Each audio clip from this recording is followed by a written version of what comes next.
শুভ সকাল আমার প্রিয় বন্ধুরা, সকলে কেমন আছো? আশা করছি যে যেখান থেকে আমার এই ভিডিওটি দেখছো সকলে ভালো আছো, সুস্থ আছো।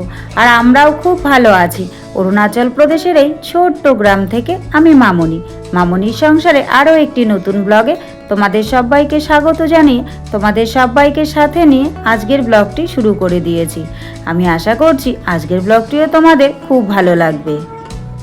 আজ হলো বুধবারের সকাল আর এখন বেলা বাজে সকাল 6টা। আর এখন থেকেই আমি তোমাদের সবাইকে সাথে নিয়ে আজকের ব্লগটি শুরু করে দিয়েছি। যারা নতুন এসেছো আমার ভিডিওটি যদি ভালো লাগে প্লিজ একটি লাইক করে চ্যানেলটি সাবস্ক্রাইব করে আমার পাশে থেকো। আর যারা আগের থেকেই আমার পাশে আছো তাদেরকে আমার অসংখ্য অসংখ্য ধন্যবাদ। আজ কিন্তু একটু বেলা করেই ঘুম থেকে উঠেছি। আর ঘুম থেকে উঠেই ঘরদোরগুলো ঝাড় দিয়ে নিয়েছি। তারপর দেখো উঠোনটা ঝাড় দিতে গেছি। ঝাড় দিতে গিয়ে ঝাড়ুটা যেই হাতে নিয়েছি ঝাড়ুটা খুলে গেছে। তো ঝাড়ুটা অনেক বাঁধার চেষ্টা করছি, বাঁধতেই পারছি না। আর আগের মতো আর কেন জানি না বাঁধা হচ্ছে না। তারপর অনেক কষ্ট করে যাও বা বেঁধেছি, তারপর ভেতরের দেখি কাঠিটা ঢুকছে না। তাও অনেক কষ্ট করে ভেতরের কাঠিটা ঢুকিয়ে এখন কিন্তু উঠোনটাকে ঝাড় দিয়ে নিচ্ছি। আর আজকে দেখো উঠোনটা থেকে অনেক নোংরা বেরোচ্ছে। আসলে কি বলতো, এই ঘাসগুলো বড় হয়েছিল কয়েকদিন থেকে, এই দিক দিয়ে খুব সাপের উপদ্রব চলছিল। সে কারণে কালকে সন্ধ্যের আগে আর কি বিকেলের দিকে এই ঘাসগুলো কেটে দিয়েছে। তো কালকে যেহেতু সন্ধে হয়ে গেছে এই জায়গাটা ধুলোবালি আর ঝাড় দিইনি, তাই কিন্তু আজকে দেখো সকালবেলা ঝাড় দিচ্ছি। ঝাড় দিতে গিয়ে কত নোংরা বেরোচ্ছে। আর কি করব, এগুলো তো ঝাড় দিয়ে নিয়ে যেতেই হবে। আর এমনিতে নিয়ে যাচ্ছিলাম, যাওয়া যাচ্ছে না, মানে ঝাড় দিয়ে জড়ো না করে যাচ্ছে না। আর ঘাসগুলো যখন কেটেছে, মেশিন দিয়ে কেটেছে, সারা জায়গা ছড়িয়ে ছিটিয়ে গেছে জানো তো। তো যাই হোক, ঝাড়ু দিয়ে সুন্দর করে ঝাড়ু দিয়ে নিয়ে যাচ্ছি ওই পেছন দিকটায় নিয়ে গিয়ে জড়ো করে রাখবো। আর জানো তো, সংসারে একটু অভাব অনটন হলে ঝগড়া ঝামেলাও বেশি হয়। তো আজ দেরি করে ওঠার পেছনে কিন্তু এই ঝগড়াটাই মূল কারণ। কালকে আবার কর্তামশাইয়ের সঙ্গে একটু টোকাটুকি লেগেছে, প্রচণ্ড রাগ হয়েছে। সে কারণে আজকে আর সকাল সকাল ঘুম থেকে উঠিনি। জাগা পেয়েছি খুব সকালে, তো একটু অভিমান করে একটু বেলা করেই ঘুম থেকে উঠলাম। তো যত যাই হয়ে যাক না কেন, কাজ কিন্তু কখনোই পিছু ছাড়ে না। কারণ কাজ করতেই হয়, যত বেলা করেই ওঠো আর যেভাবেই ওঠো আর ঝগড়া করো ঝামেলা করো যাই করো, কাজ কিন্তু কখনোই পিছু ছাড়ে না জানো তো। তো একটু রাগ করে দেরি করে উঠেছি ঠিকই, কিন্তু কাজ আর পিছু ছাড়েনি, সেই কাজে লেগেই পড়েছি। কি করব, এভাবে দেখে তো থাকা যায় না। আর আমরা হচ্ছে ঘরের মহিলারা, এভাবে দেখে কখনোই থাকতে পারি না। পুরুষরা রাগ করে থাকতে পারে, কিন্তু আমরা জানো তো রাগ করে থাকতে পারি না। মানে রাগ হলে পরেও কিছুক্ষণ পরে বাচ্চার মুখের দিকে তাকিয়ে আমাদেরকে কিন্তু সব কিছু করতেই হয়। তো তাই আর কি করব, দেরি করলাম না। আজকে যেহেতু একটু বেলা করে ঘুম থেকে উঠেছি, তাই মেয়েকে জানো তো তেমন কিছু টিফিন করে দিতে পারিনি। মেয়ে আজকে ওই বাউলি বলে একটা প্যাকেট পাওয়া যায়, তো ওটার ভেতরে ওই পাউরুটির মতন একটা রুটি থাকে, তার ভেতরে একটু ক্রিম থাকে, ওটা কালকে নিয়ে এসেছিল কর্তামশাই, ওটা খেয়েছে আর সঙ্গে একটা কলা খেয়েছে। ওগুলো খেয়েই কিন্তু মেয়ে আজকে স্কুলে চলে গেছে।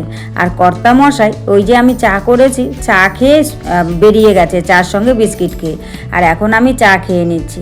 আর জানো তো ভাবছি যে মেয়েদের জীবনটা কিভাবে পাল্টে যায়। বিয়ের আগে একরকম থাকে, বিয়ের পর সম্পূর্ণ আলাদা জীবন হয়ে যায়। এটাই বসে বসে ভাবছিলাম যে কোথা থেকে কি হয়ে যায়। জীবনের সঙ্গে লড়াই করে বাকি জীবনটা কাটিয়ে দিতে হয়।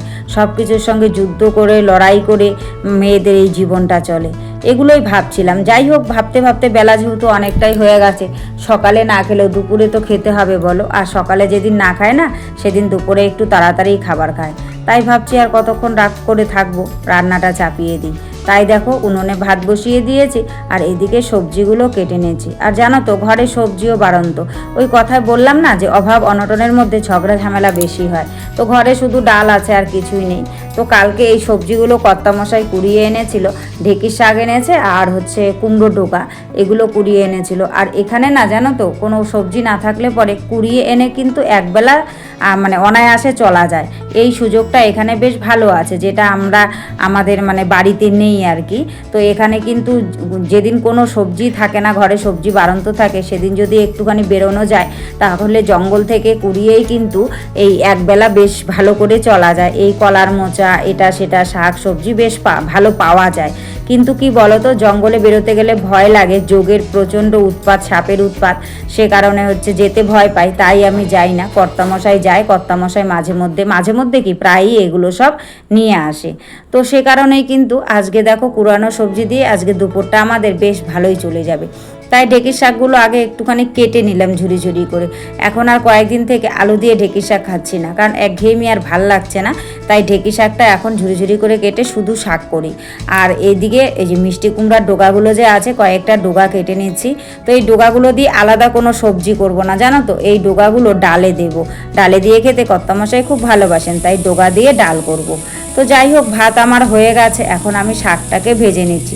শাকটা কিন্তু আগে 2-3 বার করে ধুয়ে নিয়েছি, আর শাকের মধ্যে আজকে শুধুমাত্র রসুন ফোড়ন দিয়েছি। অন্যান্য দিন পেঁয়াজ রসুন মিলিয়ে দিই, আজকে কিন্তু আর পেঁয়াজ দিইনি। মানে আমি না এরকমই এক এক দিন এক এক রকমভাবে রান্না করি, জানো তো, যখন যেভাবে মন চায় তখন সেভাবেই রান্না করি। আর আজকে না অনেক কাজ করব ভেবেছিলাম, কিন্তু কেন জানি না এনার্জি পাচ্ছি না। এনার্জির অভাবে আজকে আর তেমন কিছু কাজ করিনি, তবে কাজ কিন্তু প্রচুর ছিল। তো যাই হোক, তোমাদের সঙ্গে কথা বলতে বলতে দেখো আমি কিন্তু শাকটা বসিয়ে দিয়েছি।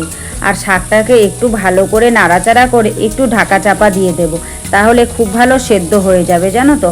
আর বেশ ভালো যদি সেদ্ধ হয় না ঢেঁকি শাকটা, তাহলে খেতে বেশ ভালো লাগে। আর আজকে তেলের পরিমাণটা একটু কম দিয়েছি, কারণ বেশি করে তেল দিয়ে নাকি খেলে কর্তামশাইয়ের একটু অসুবিধে হচ্ছে, সে কারণে তেল মশলাটা কয়েকদিন থেকে একটুখানি কম খাচ্ছি। তো তাই কিন্তু আজকে তেলের পরিমাণটা কম দিয়েছি, শাকটাকে ঢেকে দিয়েছি। তো শাকটা হতে থাকুক, আর এদিকে ডাল রান্না করব, সে কারণে দেখো গামলাতে করে অল্প একটু ডাল নিয়ে নিচ্ছি। আর আমরা জানো তো মুসুর ডালটাই বেশি পরিমাণে খাই, তাই হচ্ছে মুসুর ডালটা আমাদের সব সময় ঘরে আনাই থাকে। যদিও বা ফুরিয়ে যায় আবার কিন্তু নিয়ে আসে। আসলে অন্যান্য ডাল খেতে একদমই ভালোবাসে না কেউই, আর বিশেষ করে মেয়ে তো অন্যান্য ডাল খেতেই চায় না। সে কারণে অন্যান্য ডাল খুব কম খাই, তবুও সোমবার করে মুগ ডালটা খাওয়া হয়, কারণ সোমবার করে তো আর মুসুর ডাল খাওয়া যায় না। সে কারণে সোমবার দিন কিন্তু এই মুগ ডাল খাওয়া হয়। তো যাই হোক, ডাল টালগুলো ধুয়ে টুয়ে রেখে দিলাম, আর এদিকে এখন শাকটা ঢাকা চাপা থেকে খুলে দিচ্ছি। তো দেখি শাকটা কিন্তু বেশ ভালো সেদ্ধ হয়ে গেছে, আর শাক থেকে অনেকটা পরিমাণই জল ছেড়েছে। আসলে জলটা কেন ছেড়েছে বলো তো, শাকটাকে ধুয়ে ঝুড়িতে রাখিনি, ধুয়ে সঙ্গে সঙ্গে দিয়ে দিয়েছি, সে কারণেই জলটা কিন্তু একটু বেশি পরিমাণে বেরিয়েছে। তো যাই হোক, তোমাদের সঙ্গে কথা বলতে বলতে আমার রান্না বান্না সব কমপ্লিট হয়ে গেছে। তো রান্না বান্না যেহেতু কমপ্লিট হয়ে গেছে, বাসনগুলো আর ফেলে রাখবো, সে কারণেই কিন্তু বাসনগুলো মাজতে বসে গেলাম। আর বাসন টাসন মেজে তারপর আবার জল নিতে হবে। তো আগে বাসন টাসন মেজে তারপর জল নিলে পরে জলগুলো সব কিন্তু ভর্তি থাকবে, তাই আমি বাসন টাসনগুলো আগেই মেজে নিচ্ছি। না হলে আগে জল নিয়ে তারপর যদি হচ্ছে বাসন টাসন মাজি, তাহলে এই বালতিটা একদম খালি পড়ে থাকবে। তাই বাসনগুলো সুন্দর করে মেজে নিচ্ছি। আর জানো তো, এই জায়গাটায় বাসন মাজতে না একটু অসুবিধেই হয়, কিন্তু কি করব, অসুবিধে করেই বাসন টাসনগুলো সব মাজতে হয়। এভাবেই আমি মেজে নিই, তাই কিন্তু বেশি বাসন কখনোই জমিয়ে রাখি না, তবুও কখনো কখনো জমে যায়। তারপর দেখো একটু যেহেতু রোদ উঠেছে, পাপোশগুলো ড্যাম ড্যাম হয়ে আছে, তাই ভাবছি যে অল্প একটু রোদ লাগিয়ে নিয়ে যাই। তাই পাপোশগুলোকে কিন্তু এই পাথরগুলোর উপরে সুন্দর করে মেলে দিলাম। মেলে দিয়ে কয়েকটা কাঁচা কুচুর ছিল, ওই বললাম না কাজ করব না ভাবি, তারপরে না করলেও ভালো লাগে না। তো যেগুলো না করলেই নয় সেগুলোই করছি। তো এই কাঁচা কুচির কয়েকটা কেচে দিয়ে এখন বাইরে মেলে দিতে এলাম। তো যাই হোক বন্ধুরা, সব মিলিয়ে আজকের ব্লগটা তোমাদের কেমন লেগেছে অবশ্যই কিন্তু তোমরা কমেন্ট করে জানাতে ভুলো না। আর আজকের ব্লগে যদি কিছু ভালো লাগে তাহলে প্লিজ একটা লাইক করো, কমেন্ট করো, শেয়ার করো, আর আমার চ্যানেলটিকে সাবস্ক্রাইব করে এভাবেই আমার পাশে থেকো। সকলে ভালো থেকো, সুস্থ থেকো, তোমাদের পরিবারের সকলকে নিয়ে ভালো থেকো। তোমাদের সঙ্গে দেখা হচ্ছে পরবর্তী কোনো ভিডিওতে নতুন কোনো ব্লগের সাথে। ততক্ষণের জন্য টাটা।